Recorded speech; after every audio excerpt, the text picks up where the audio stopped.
नमस्कार दोस्तों, स्वागत है आपका अपने YouTube चैनल यूनिक स्टार पर। दोस्तों, आज मैं जियोग्राफी की शुरुआत करने वाला हूँ, जिसे हम कह सकते हैं पार्ट 1। यह जियोग्राफी जो हमारी शुरुआत होने वाली है, जो विषय हमारा है, एक चीज़ ध्यान रखना है, हमें इस विषय को नॉलेज के लिए पढ़ना है, न कि किसी एग्ज़ाम को निकालने के लिए। अगर हम एग्ज़ाम के पर्पज़ से पढ़ेंगे तो नॉलेज अधूरा हो जाएगा। इसलिए आज मैं इस चीज़ को बता दूं कि अब हम पढ़ेंगे सिर्फ़ और सिर्फ नॉलेज के लिए, न कि एग्ज़ाम के लिए। नॉलेज के लिए पढ़ेंगे, एग्ज़ाम तो यूँ निकल जाएंगे। ठीक है।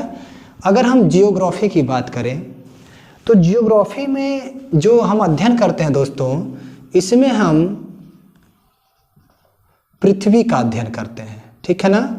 अब देखिए, पृथ्वी का अध्ययन कर रहे हैं, इसका मतलब ये हुआ कि जिस प्लेनेट पे हम रह रहे हैं, जिसका नाम अर्थ है, जिसको हम हिंदी में पृथ्वी कहते हैं और हम भारतीयों की संस्कृति में इसे माता के नाम से जाना जाता है, और यही हमारे अथवा सभ्यताओं के विकास के लिए बहुत ज़रूरी ग्रह है, और किसी ग्रह पर अभी तक जीवन होने की वर्तमान में संभावना नहीं रही है। अब जब हमें इस पृथ्वी के बारे में पढ़ना है तो हमें भली भांति रूप से ये समझना होगा कि इसकी उत्पत्ति कैसे हुई। अगर उत्पत्ति होती ही है तो गोल क्यों होता है, इन सारी चीज़ों पे चर्चा करेंगे विस्तार से। और इसके लिए हमें 2-3 बातों को ध्यान रखना है। एक इसकी उत्पत्ति, एक हमारा जो ब्रह्मांड है उसमें जो ऊर्जा का स्रोत है वो क्या है। जैसे कि सूर्य हमारे पृथ्वी के लिए है, असंख्य सूर्य हैं हमारे, तो किस तरीके से इसका निर्माण होता है, क्या है बिग बैंग थ्योरी, इन सब पे चर्चा करेंगे हम लोग, और इसी चर्चा के साथ हम लोग आगे बढ़ेंगे। अब देखिए, जब हम भूगोल की बात करते हैं तो भूगोल में जब हम पृथ्वी के बात करते हैं, पृथ्वी की उत्पत्ति की, तो उसके लिए कि यह जो पृथ्वी है इसमें ना, यह 1749 की बात है दोस्तों। सोचिए, 1749 की बात है जब हमारे यहाँ मुगलों का शासन हुआ करता था। उस समय फ्रांस में कास्ते द बफन नाम का एक व्यक्ति था। उसने पहली बार पृथ्वी की उत्पत्ति की प्रमाणिक संकल्पना प्रस्तुत की। उसने कहा कि भाई, पृथ्वी उत्पत्ति का अद्वैतवादी संकल्पना एक है और एक द्वैतवादी संकल्पना है। अद्वैतवादी संकल्पना जो मोनेस्टिक कॉन्सेप्ट है, इसे पैतृक संकल्पना भी कहा जाता है। इसका मानना था कि एक तारा पिता के रूप में होता है और उसके बाद उसी से सारे ग्रहों का जन्म होता है। द्वैतवादी संकल्पना भी इसी से रिलेटेड है। परंतु दोस्तों, हमें ध्यान क्या देना है, हमें ध्यान देना है आधुनिक संकल्पना पर। अगर हम आधुनिक संकल्पना की बात करें तो आधुनिक युग में आपको एक थ्योरी समझनी है, big bang theory. Big bang theory, big bang का मतलब समझ रहे हैं ना। बिग बैंग का मतलब ये होता है साथियों कि कभी न कभी हमारा पूरा का पूरा ब्रह्मांड क्या रहा होगा, एक गोला रहा होगा, आग का धधकता हुआ गोला, और धीरे धीरे जब ये ठंडा हुआ तो आप सभी जानते हैं कि यह ठंडा होने के साथ उसमें दरार पड़ती है और एक बहुत बड़ा विस्फोट होता है। इसी को हम कहते हैं बिग बैंग थ्योरी। और इसी विस्फोट की वजह से पूरे के पूरे ग्रह, उपग्रह, क्षुद्र ग्रह, इवन छोटे छोटे कणों का भी निर्माण होता है। अब जब विस्फोट हुआ तो पूरी तेजी से ब्रह्मांड के जो कण है वो बाहर की तरफ जाने लगे। इसीलिए आज भी कहा जाता है कि ब्रह्मांड विस्तार कर रहा है, फैल रहा है, क्योंकि जब तक भाई जो हमारा अंतरिक्ष है उसमें वायुमंडल तो है नहीं, कोई चीज़ रुकेगी।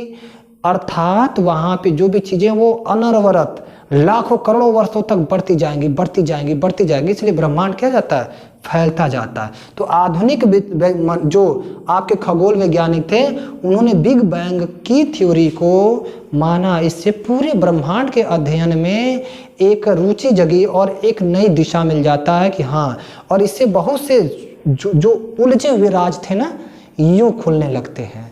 तो वर्तमान में आधुनिक जो खगोल शास्त्री हैं वो बिग बैंग को मानते हैं पृथ्वी का उत्पत्ति, और कास्ते द बफन फ्रांस के थे, इन्होंने अलग से संरचनावादी सिस्टम दिया था।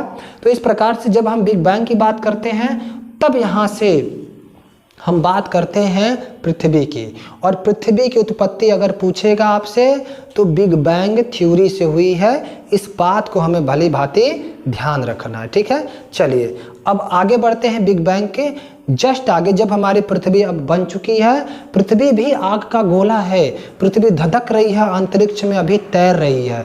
अब वो धीरे धीरे ठंडा होगी, लाखों वर्षों बाद उस पर जीवन के योग्य वातावरण बनेंगे। तो उसकी हम लोग बात करते हैं दोस्तों, इसको इरेज करते हैं, स्क्रीनशॉट ले लीजिए फास्ट। तो इस भूगोल के अंतर्गत हम लोग पृथ्वी का अध्ययन करेंगे, स्टडी ऑफ अर्थ। जैसा कि मैंने अभी अभी बताया कि बिग बैंग थ्योरी ही सबसे जरूरी थ्योरी है किसी भी ग्रह, उपग्रह, क्षुद्र ग्रह अथवा ब्रह्मांड की उत्पत्ति को जानने के लिए। अब देखिए दोस्तों, जो है पृथ्वी का हो गया, अब पृथ्वी का हम लोग करेंगे अध्ययन, जिसमें से भूगोल का जनक पूछता है आपसे। सबसे इंपॉर्टेंट ध्यान रखिएगा, हिक्केटियस। कौन है इसका? हिक्केटियस है दोस्तों। अब इसको याद कैसे करना है? आपको याद होगा कि जब हम हिस्ट्री का जो हिस्ट्री के जनक की बात करते हैं इतिहास के, तो हिप्पोक्रेट्स बोलते हैं। क्रेट्स को डेट्स बोल दीजिए। हिक्केटियस जो बचे हिक्केटियस हैं, और यह हमारे भूगोल के जनक हैं। जो भूगोल है हमारा ना, उसके जनक हैं हिक्केटियस, ठीक है। अब देखिए वर्तमान भूगोल के जनक, वर्तमान भूगोल के जनक जो हैं, एक नहीं होता है कि वर्तमान में हमें कैसा होना चाहिए? बोल्ड होना चाहिए, है ना। तो कौन होना चाहिए? हमबोल्ट। कौन है यहाँ पे? हमबोल्ट लिख देते हैं, ठीक है। वान हमबोल्ट हैं, यानी हमें बोल्ड होना चाहिए ना एकदम। वर्तमान में हमें कैसा होना चाहिए? भूगोल, यानी वर्तमान भूगोल जो है हमबोल्ट हो गया। व्यवस्थित भूगोल का जनक ये दोस्तों मेगास्थनीज के भाई हैं, इरेटास्थनीज। अब मेगास्थनीज आपको नाम ले लिया मैंने, तो मेगास्थनीज कौन थे पता है ना? मेगास्थनीज जो मौर्य काल की जो इतिहास है उसको व्यवस्थित किया था। तो भूगोल का व्यवस्थित करेगा उसका भाई ना। बोला कि ऐसा भैया कि आपने इतिहास को व्यवस्थित कर दिया, तो हम क्या करेंगे? भूगोल को व्यवस्थित करेंगे भाई। तो यहाँ पे हो जाएगा मेगास्थनीज का भाई इरेटास्थनीज। क्या हो जाएगा? इरेटास्थनीज। लियो भैया, याद करने का एकदम सही। आपको याद होगा इंडिका पुस्तक लिखी थी मेगास्थनीज, बड़ा भाई था इसका। मेगास्थनीज ने इंडिका पुस्तक लिख दी थी और इतिहास को क्रमबद्ध कर दिया था।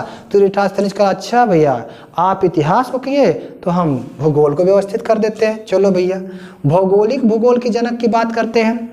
तो भौगोलिक भूगोल के जब जनक की बात करते हैं तो इसमें आप देखेंगे इसका नाम है पॉलीडोनियम। लो भैया, ये देखिए भौगोलिक या इसी को भौतिक भी बोलते हैं, ध्यान रखिएगा। भौतिक भूगोल का जनक, तो भौतिक भूगोल पॉलीडोनियम है। पॉलीडोनियम को हम भौतिक भूगोल का जनक बोलते हैं। तो ध्यान रखिएगा, पॉली का मतलब अगर इतिहास करें केमिस्ट्री में देखें तो पॉली का मतलब 2 होता है। और इस पृथ्वी को जन्म देने वाला या भौतिक भूगोल की बात करें तो बिग बैंग थ्योरी है, तो वहाँ से भी टूट करके बहुत से, तो पॉली का मतलब होता है कण, है ना, कणों से मिले। तो पॉलीडोनियम भौतिक की बात करते हैं, याद रखना है। गणितीय भूगोल के जनक की बात करते हैं तो गणितीय भूगोल, गणित कौन लगाता है भाई? ध्यान रखिएगा, गणित कौन लगाता है? तो इसके लिए मेरे पास एक सटीक सिस्टम है, समझिएगा इसको। यही हम क्या करते हैं? सेल्स करते हैं, सेल्स एवं अनेक्सीमेंडर। तो भाई आप कुछ भी सेल करेंगे, कुछ भी बेचेंगे, तो आपको गणितीय ज्ञान तो होना चाहिए। सेल करने के लिए गणितीय ज्ञान होना चाहिए, सेल करने के लिए गणितीय ज्ञान होना चाहिए। तो सेल करेंगे ना गणितीय ज्ञान में। अब देखिए विश्व ग्लोब का निर्माता, ग्लोब का मतलब पूरी पृथ्वी की काल्पनिक आकृति, और यह पृथ्वी की जो काल्पनिक आकृति है दोस्तों, ध्यान रखना, यह काल्पनिक आकृति जब बनाएंगे तो उसमें अनेक सी दिखेंगे। क्या दिखेंगे? ग्लोब नहीं, ये नहीं, ये है आपके ग्लोब गोल होता है ना। ग्लोब क्या होता है? गोल होता है। तो यह हो जाएंगे जो है मार्टिन मार्टिन बैहम। कौन होते हैं? मार्टिन बैहम। मार्टिन बैहम, मार्टिन को मोटिन समझ लो। और मोटिन क्या होता है? गोल गोल होता है ना। उसी तरह ग्लोब भी तो गोल होता है, जैसा मोटिन वैसा ग्लोब, यानी मार्टिन बैहम ग्लोब, ग्लोब गोला होता है और मार्टिन भी गोला होता है। सांस्कृतिक भूगोल का जनक, हमारे यहाँ ना शावर में नहाने की संस्कृति नहीं है। हम लोग हैंडपंप चला करके नहाते हैं या फिर कुआं पर नहाते हैं। और यहाँ पे सांस्कृतिक भूगोल का जनक देखिए कौन है भाई? कहता कि आ जाओ शावर में, कार्ल ओ शावर। लो भाई, हम क्यों जाएं अपनी संस्कृति के विरुद्ध? हम नहीं जाएंगे शावर में नहाने, हम नहाएंगे कुएं पर बाल्टी लेकर के हैंडपंप से, हम नहाएंगे नहर में, लेकिन शावर में नहीं नहाएंगे। तो शावर का मतलब हो गया कार्ल ओ शावर, हमारी संस्कृति नहीं है ऐसी। तो सांस्कृतिक भूगोल का जनक, सांस्कृतिक भूगोल का जनक कार्ल ओ शावर। शावर में नहाने की संस्कृति नहीं ना है, तो हम याद रखने के लिए उसको याद रखेंगे। विश्व मानचित्र का निर्माता, तो ये है दोस्तों। अब देखिए मानचित्र में अनेक सी दिखते हैं, अनेक सी। अनेक सी का मतलब हो जाएगा अनेक सी, तो अनेक सी का मतलब हो जाएगा जहां अनेक समुद्र हो। क्या हो? अनेक समुद्र हो। तो जाहिर सी बात है अनेक सी समुद्र का मानचित्र में दिखते हैं ना। आप मानचित्र खोलेंगे तो पाएंगे कि अरे ये तो बड़ा समुद्र है, बहुत ज़्यादा। जैसे आप देखते हैं आपका हिंद महासागर है, अटलांटिक महासागर है, प्रशांत महासागर है। तो ये सारे के सी, अनेक सी किस में मिलेंगे? मानचित्र में। अनेक सी कहाँ मिलेंगे? मानचित्र में। अब देखिए आपका आता है भौगोलिक विश्वकोश का निर्माता, तो ये है स्ट्राबो। स्ट्राबो, इसको याद कैसे करना है कि स्ट्रा मत बोल, और बोल का होता है शब्द, और शब्दकोश, विश्व कोश का मतलब विश्व शब्दकोश। तो शब्द अधिक बोलने की बात होती है ना, जब अधिक बोलेंगे तो स्ट्राबो एक्स्ट्रा मत बोल, स्ट्राबो एक्स्ट्रा मत बोल शब्द कोश। ध्यान रहेगा ना दोस्तों। चलिए, तो इस तरीके से हमने आपको विभिन्न प्रकार के जो भूगोल के जनक हैं उनको बता दिया। हिक्केटियस जो है भूगोल के जनक हैं, वर्तमान भूगोल के जनक वान हमबोल्ट, हमें एकदम बोल्ट होना चाहिए। व्यवस्थित भूगोल, इरेटास्थनीज मेगास्थनीज का भाई है, इसने बोला अरे भैया आपने इतिहास को व्यवस्थित किया तो हम भूगोल को करेंगे। भौगोलिक या भौतिक भूगोल का जनक पॉलीडोनियम, क्योंकि पॉली का मतलब कण होता है और कण से हमारी पृथ्वी बन गई, यानी भौतिक स्वरूप बन गया उसका। गणितीय भूगोल का जनक सेल्स, सेल्स करने के लिए, सेल्समैन एवं अनेक्सिमेंडर है, तो सेल्स करने के लिए हमें गणित का ज्ञान होना चाहिए। होना चाहिए कि नहीं होना चाहिए? होना चाहिए, बिल्कुल होना चाहिए। विश्व ग्लोब का निर्माता, अरे जैसा ग्लोब वैसा मोटिन, यानी गोला गोला है ना, तो गोला होता है ग्लोब, वैसे मोटिन भी गोल होता है। साहित्यिक भूगोल, तो हमारी जो सांस्कृतिक भूगोल में याद रखिएगा, हमारी संस्कृति नहीं है कि हम शावर में नहाए, हम तो पोखरा वाले हैं, ठीक है। उसके बाद विश्व मानचित्र का निर्माता अनेक्सी है, क्योंकि मानचित्र में बहुत सारे समुद्र मिलते हैं दिखने को। भौगोलिक विश्व शब्दकोश का जनक है दोस्तों, आप देख रहे हैं एक्स्ट्रा मत बोल, एक्स्ट्रा बोल यानी एक्स्ट्रा बोल, ठीक है। आगे देखते हैं, तो आगे देखते हैं दोस्तों, इसी जियोग्राफी के अंतर्गत हमने एक शब्द लिखा है कॉस्मोलॉजी। कॉस्मोलॉजी का अर्थ होता है साथियों ब्रह्मांड का अध्ययन। अब आप सोचेंगे कि गुरुजी ये तो पृथ्वी पढ़ाने वाले थे, ब्रह्मांड में कहाँ घुस गए? तो भाई पृथ्वी तो हमारे ब्रह्मांड का एक छोटा सा कण है। आप समझ लीजिए कि इतना छोटा कण है कि अगर हम पूरे ब्रह्मांड की तुलना कर दें तो पृथ्वी को नंगी आंखों से देखा भी नहीं जा सकता, इतना छोटा कुछ भी नहीं है पृथ्वी उसके अंदर। तो सबसे पहले कॉस्मोलॉजी की बात करते हैं, यानी ब्रह्मांड का अध्ययन करवा लेते हैं, उसके बाद हम आगे बढ़ेंगे। इसमें एक शब्द आपको दिख रहा होगा ब्रह्मांड। अगर हम आपसे पूछे कि दोस्त आप कहाँ रहते हैं, तो हम लोग अक्सर बताते हैं कि भाई हम अपने गांव में रहते हैं। कोई कहता है हमारा प्रदेश है उत्तर प्रदेश, कोई कहता है हम भारत के हैं, कोई कहता है कि भैया हम एशिया में रहते हैं। और कोई कहता है कि हम इस पृथ्वी पर रहते हैं, और इस पृथ्वी पर रहते हैं इसका मतलब पृथ्वी कहाँ रहती है? ब्रह्मांड में। तो हम तो ब्रह्मांड में रहते हैं। तो सबसे बड़ी जो रहने की इकाई जो आप ढूंढते हो ना, वो ब्रह्मांड ही है। यानी हम खड़े हैं ब्रह्मांड में, पृथ्वी के ऊपर है ना। पृथ्वी पर या पृथ्वी को लेते हुए सूक्ष्मतम कण से जो आपके एक कोश की जीव होते हैं, उनको लेते हुए विशाल काय जो आकाश गंगाएं होती है, मंदाकिनियां होती हैं, सबके सम्मिलित स्वरूप को ब्रह्मांड कहते हैं। समझिएगा इस बात को दोस्तों। यानी कि जो आपका सूक्ष्मतम कण है, सूक्ष्मतम कण का मतलब एक कोश की छोटा जो नहीं देख सकते, उसकी भी अगर हम बात करें से लेकर, सूक्ष्मतम कण से लेकर जो विशाल काय पिंड होते हैं, जो विशाल काय मंदाकिनियां होती हैं, ध्यान रखिएगा,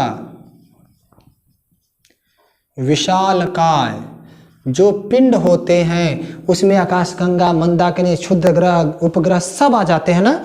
इन सब के सम्मिलित स्वरूप को ब्रह्मांड बोलते हैं ना। एकदम क्लियर, कुछ सोचना नहीं है, हमें ध्यान रखना है कि ब्रह्मांड किसे कहते हैं। तो एकदम सूक्ष्मतम कण से लेकर के पूरे विशालकाय पिंड के सम्मिलित स्वरूप को क्या बोलते हैं? ब्रह्मांड बोलते हैं। अब इस ब्रह्मांड में छोटी छोटी जो चीजें होती, जैसे हम एक शब्द लिखते हैं आकाशीय पिंड, आकाशीय पिंड, या इसी को बोलते हैं खगोलीय पिंड। अब ये क्या है भाई, इसको भी समझ लेते हैं। जो यह खगोलीय पिंड या आकाशीय पिंड है, सिंपल सी आप बात समझिएगा। नंगी आंखों से आप कभी बिस्तर पे सोए रहिए खुले आसमान में, चांदनी रात हो और तारों की बारात हो। अब इसमें आप छत पे आराम से बिस्तर लगा करके और अपना हैंड पीछे करके कुछ सोच रहे हैं। उस दौरान आपकी आंखें उन टिमटिमाते तारों को देखती हैं। तो नंगी आंखों से उस दौरान जो भी दिख जाएगा आपको आसमान में, समझ लीजिए वो क्या है?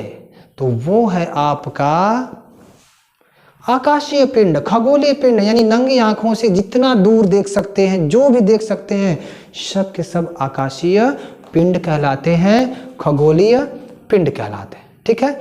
उसके बाद दोस्तों हम लोग बात करते हैं नेक्स्ट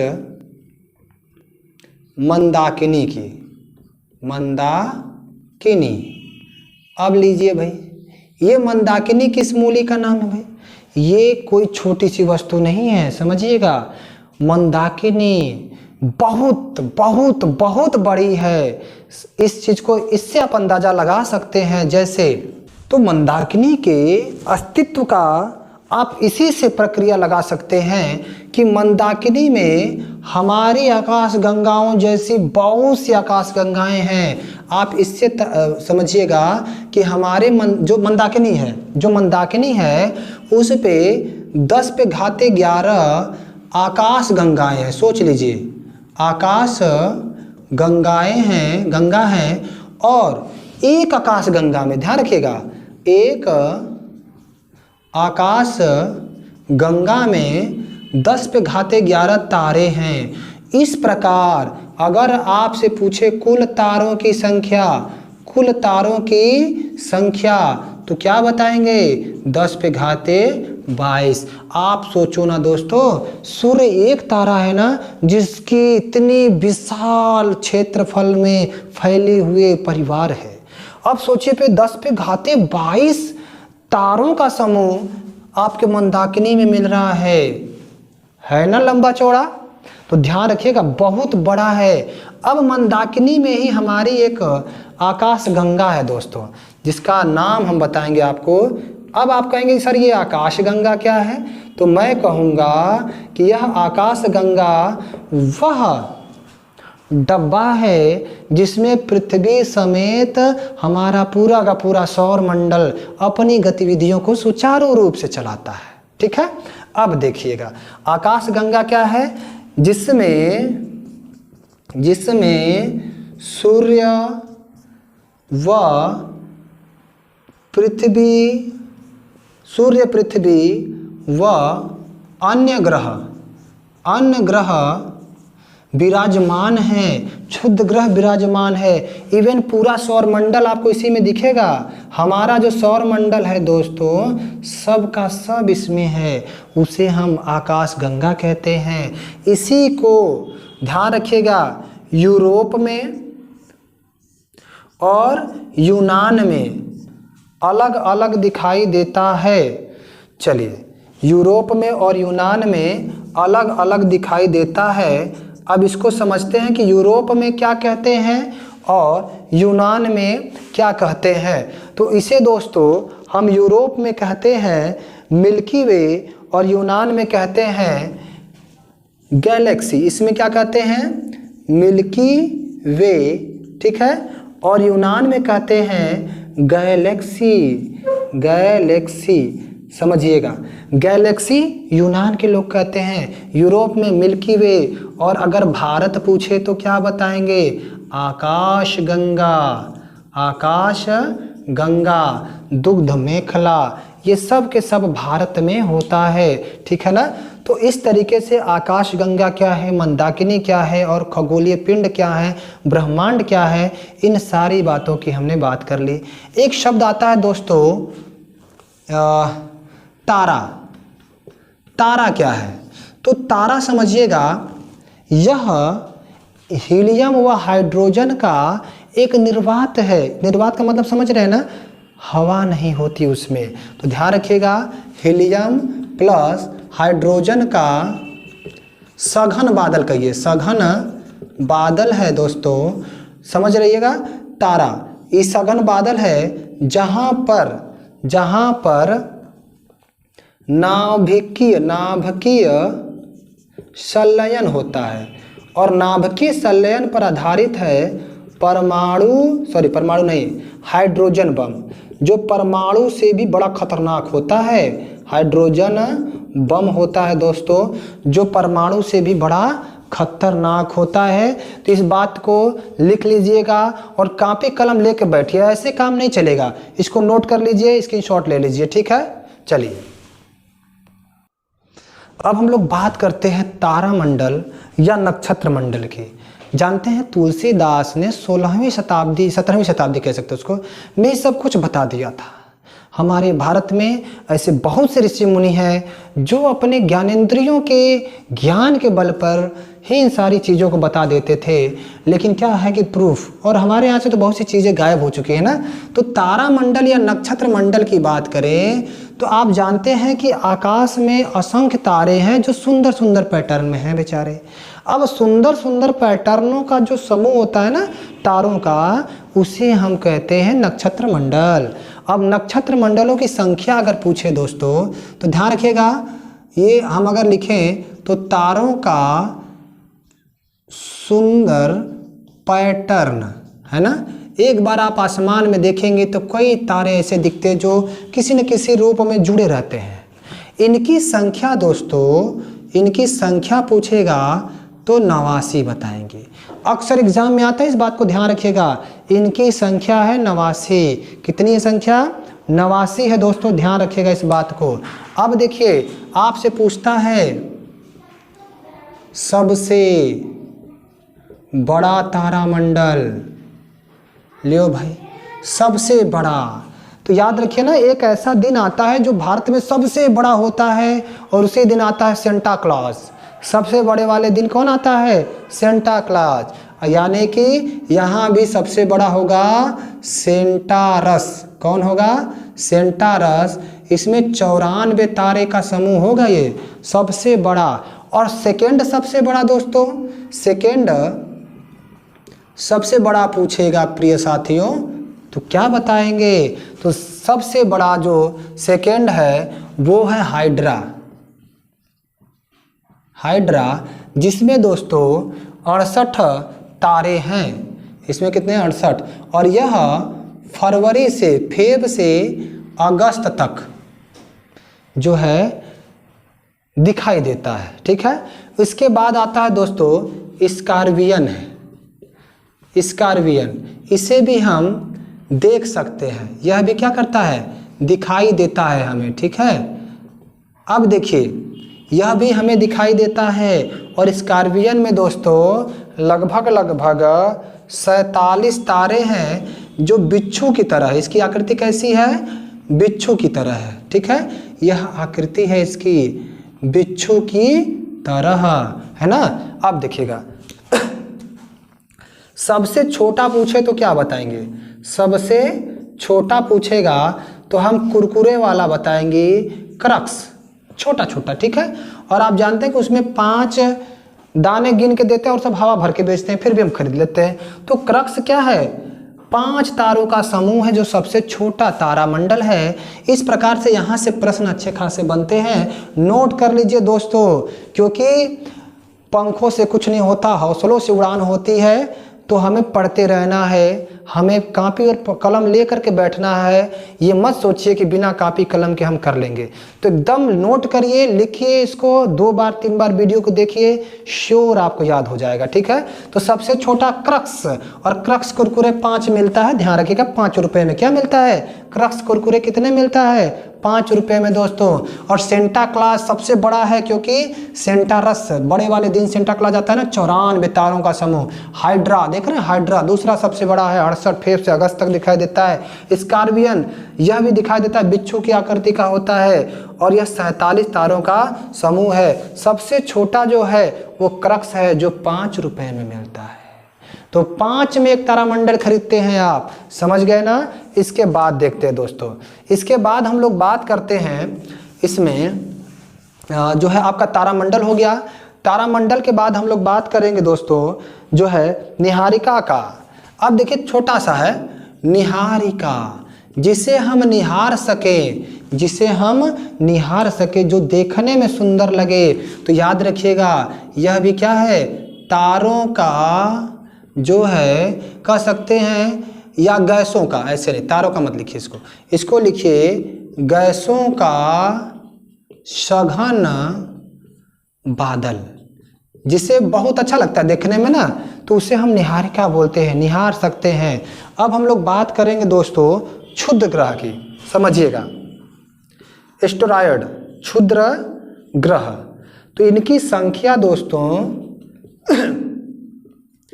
4500 के करीब है, जो कहाँ पाए जाते हैं? जो पाए जाते हैं मंगल और बृहस्पति के बीच में। कहाँ पाए जाते हैं? मंगल और बृहस्पति के बीच में, बृहस्पति के बीच में पाए जाते हैं, जो क्षुद्र ग्रह है। अब देखिए चीन ने एक यान भेज दिया है इसी के अध्ययन के लिए। तो ये क्षुद्र ग्रह मंगल और बृहस्पति के बीच में पाए जाते हैं। इनकी संख्या 4500 से अधिक होती है, या 4500 होती है, ऐसा हमारी किताबों में मिलता है कि इसकी संख्या क्या होती है? 4500 होती है क्षुद्र ग्रहों की, ठीक है। अब देखिए दोस्तों आगे बढ़ते हैं हम लोग। इन क्षुद्र ग्रहों में जो पूछता है आपका प्रश्न, तो याद रखिएगा कि यह किस ग्रहों के बीच या किन 2 ग्रहों के बीच पाई जाती हैं? तो बृहस्पति और मंगल के बीच पाई जाती है, ठीक है। अब हम लोग बात करते हैं उल्का पिंड का, समझिएगा। हम जानते हैं कभी कभी ऐसा होता है कि हम आकाश की तरफ देख रहे होते हैं रात के समय में सो करके, और अचानक से कुछ तारा जैसा टूटा हुआ दिखाई देता है, उसी को दोस्तों हम उल्का बोलते हैं। और ऐसा नहीं है कि किसी का घर टूट रहा है तो आपकी मन्नत पूरी होगी, तो ऐसा कुछ नहीं है, इस गलतफहमी में ना रहे, मन्नत पूरी नहीं होती मेरे साथियों। उल्का का मतलब होता है, देखिए हमारे वायुमंडल में विभिन्न प्रकार के क्षुद्र ग्रह हैं। कभी कभी क्या होता है कि वो तेजी से पृथ्वी की तरफ आने लगते हैं। तो पृथ्वी की तरफ जब आने लगते हैं तो समताप मंडल का नाम सुना होगा ना आपने। तो समताप मंडल में आते आते वो जलने लगते हैं, और जब जलने लगते हैं तो दूर से हम देखते कहते वाह नाइस, क्या खूब तारा है। ऐसा कुछ नहीं, बेचारे का घर टूट रहा है, जल रहा है वो, और जलता हुआ व्यक्ति कभी आपके मन्नत को पूरा नहीं करेगा, इस बात को ध्यान रखिएगा। तो वो टूट करके जब वो आसमान में दिखता है, तो आसमान में जब तक वो चमकता हुआ दिखाई दे तो उसे हम उल्का बोलते हैं। क्या बोलते हैं? उल्का बोलते हैं, जब तक वो आसमान में है। और अगर कोई बचा हुआ हिस्सा पृथ्वी पर आ गिरा, यानी कि जलने के बाद जो बचा हुआ है, बचा हुआ जो पिंड है, यदि वह पृथ्वी पर आ गिरा तो उसे हम उल्का पिंड बोलते हैं, उसे हम उल्का पिंड बोलते हैं, बचा हुआ जो हिस्सा है। अब देखिए पुच्छल तारा या धूमकेतु क्या होता है, तो ऐसा तारा जिसकी आकृति पूछनुमा हो, यानी कि इस तरीके से, ध्यान रखिएगा, पूछ जैसी आकृति हो दोस्तों, तो उसे हम पुच्छल तारा कहते हैं। ये हो गया इसका सर, और सर की लंबाई जो होती है 10,000 किलोमीटर, और ये हो गई पूंछ, और पूंछ की जो लंबाई होती है 1,00,000 किलोमीटर तक हो सकती है। ठीक है, तो पुच्छल तारा, जो तारे सर और पूंछ की आकृति में हो उसे पुच्छल तारा कहते हैं दोस्तों। धूमकेतु कहते हैं ये प्रत्येक 76 वर्ष बाद दिखाई देते हैं। ठीक है, 76 वर्ष बाद, सोचो ना, 76 वर्ष बाद। और यह अब कब दिखाई देगा और कब दिखाई दिया था, तो ध्यान रखना, यह जो है दिखाई दिया था 1986 में। यह कब दिखाई दिया था, तो दिखाई दिया था 1986 में। अब कब दिखाई देगा भाई, तो ध्यान रखिएगा, अब दिखाई देगा 2068 में। कब दिखाई देगा, 2068 में अब यह दिखाई देगा। ठीक है ना, तो ध्यान रखिएगा 2068 में आप सभी लोग अपने छत पे जा करके इसका इंतजार करेंगे। ठीक है, चलिए मजाक कर रहा था, आगे चलते हैं। तो 2068 में दिखाई देगा। अब क्या बचा भाई, ध्रुव तारा। तो याद रखिएगा उत्तर दिशा में, उत्तर दिशा में चमकने वाला, अक्सर टेट सीटेट के एग्जाम में यही पूछता है, उत्तर दिशा में चमकने वाला, और कब से कब तक दिखाई देता है। चलिए भाई बताइए आप लोग कमेंट बॉक्स में कमेंट करके जरूर, कब से कब तक दिखाई देता है। तो ध्यान रखिएगा उत्तर दिशा में है, और यह दिखाई देता है दोस्तों फरवरी से मई तक। कब तक दिखाई देता है, फरवरी से